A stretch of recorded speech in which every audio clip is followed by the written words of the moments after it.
नमस्ते। आज चिंचोली तालुका शिराळा या ठिकाणी भव्य दिव्य अशा प्रकारचं कुस्ती मैदान पार पडलेलं आहे। मैदानाचे मार्गदर्शक आहेत, मैदानाचे आधारस्तंभ आहेत हे संपतदादा उपमहाराष्ट्र केसरी आहेत आणि DRअण्णा जाधव आहेत, त्यांच्याशी आपण बातचीत करूया आजच्या कुस्ती मैदानाबद्दल। दादा मला सांगा, आजचं एवढं मोठं कुस्ती मैदान आपण पार पाडलं चिंचोली यात्रा कमिटीने किती दिवस मेहनत घेतली होती?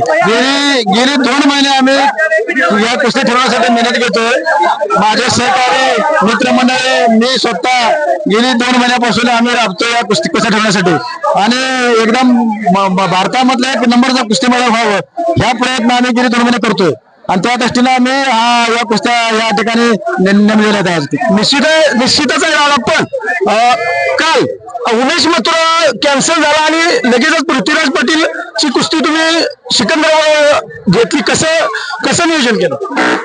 परवा कालच आम्हाला फोन आला DRअण्णा उमेश मथुराचा की माझ्या पायाला लागले आणि ती सोय आम्हाला खात्री नव्हती म्हणून आम्ही खात्री केली। ती कुस्ती महेंद्र गायकवाड आणि उमेश मथुराची 2 दिवसापूर्वी झाली होती, कुठेतरी ठिकाणी आलेली होती आणि त्या ठिकाणी आम्ही त्या महेंद्र गायकवाडला विचारलं किंवा तू खरंच तुझ्या पायाला लागले का, तर त्याने सांगितलं की खरोखर त्या पायाला लागले आणि माझ्याबरोबर त्याची कुस्ती होती आणि मला त्याने विजय दिला पाया लागल्यामुळे। महेंद्र गायकवाड सांगितलं की मला पुढे चाल दिली किंवा मला विजय महेंद्र गायकवाड याला त्या उमेश मथुराने दिला।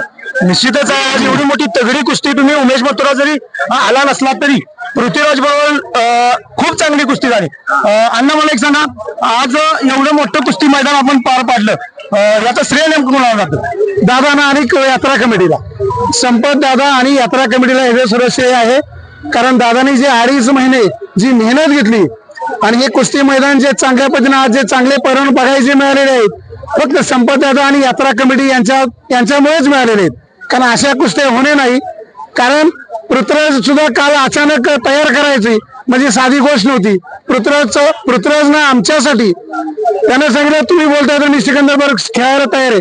पहिल्यांदा सिकंदर सुद्धा खेळायला तयार नव्हता, पण सिकंदरलाही सांगितलं ह्या चिंचोली गावात तुला खेळणं जरुरीचं आहे, कारण तुझी पहिल्यापासून ह्या चिंचोली गावापासून प्रगती सुरू झालेली आहे। त्याच्यामुळे त्यानेही मान्य केलं आणि तोही आला। सिकंदर आणि पृथ्वीराजची कुस्ती तर अप्रतिम झालीच, त्याचबरोबर प्रकाश बनकर, अभिनय सिंग, कालीचरण सोलनकर, सत्पाल सोनटके, कसं बघता तिन्ही कुस्तीकडं? या तिन्ही कुस्त्या फार सुंदर झालेल्या आहेत, कारण त्यांनी तिन्ही पैलवानांनी चांगल्या पद्धतीने कुस्त्या केलेल्या आहेत। पब्लिकने त्यांना वाव दिलेला आहे, पब्लिकने त्यांना दाद दिलेली आहे, त्याच्यामुळे त्यांच्या कुस्त्या खूप चांगल्या झालेल्या आहेत। तर हे होते भारतीय कुस्ती महासंघाचे DRअण्णा जाधव, त्याचबरोबर संपतदादा जाधव महाराष्ट्र केसरी यांनी आपल्या कुस्ती जीवनशी बातचीत केल्याबरोबर धन्यवाद। कुस्ती जीवनसाठी मी अशोक सावंत, चिंचोली, शिराळा।